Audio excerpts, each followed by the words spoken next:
Δίκτυο κάνουν εικόνες με αντιδήμαρχο της Έδεσσας, ο οποίος παρκάρει το αυτοκίνητό του πάνω σε ράμπα αναπήρων. Ο αντιδήμαρχος, μιλώντας στον Α, κάνει λόγο για μια άτυχη στιγμή και ζητεί συγγνώμη.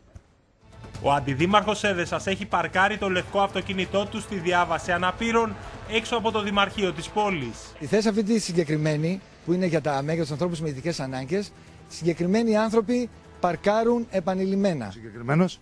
Και ο συγκεκριμένος. Οι κοντινές θέσεις στάθμευσης γύρω από το Δημαρχείο ήταν κατηλημμένες και έτσι ο αντιδήμαρχος στάθμευσε εδώ το προσωπικό του αυτοκίνητο, καταλαμβάνοντας όλη την έκταση της ράμπας. Στάθμευσα για λίγο, συγγνώμη, δεν το έχω ξανακάνει, τονίζει ο αντιδήμαρχος. Σε αυτή τη θέση γιατί παρκάρετε?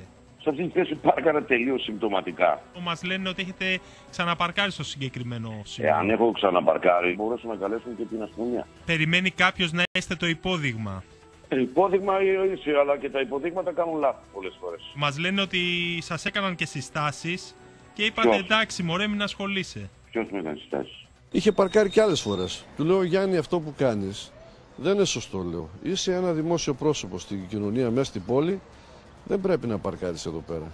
Εντάξει, μου τι να κάνουμε και ξαρεπά, προσπαθούσε να δικαιολογηθεί. Και αυτό είναι το αυτοκίνητο του βουλευτή Κοζάνης του ΣΥΡΙΖΑ, Μίμη Δημητριάδη, σταθμευμένο σε όλο το πλάτος του πεζόδρομου στην Πτολεμαΐδα. Ο ιατροδικαστής της πόλης ανήρτησε τη φωτογραφία στο διαδίκτυο με την επισήμανση ότι δεν είναι η πρώτη φορά.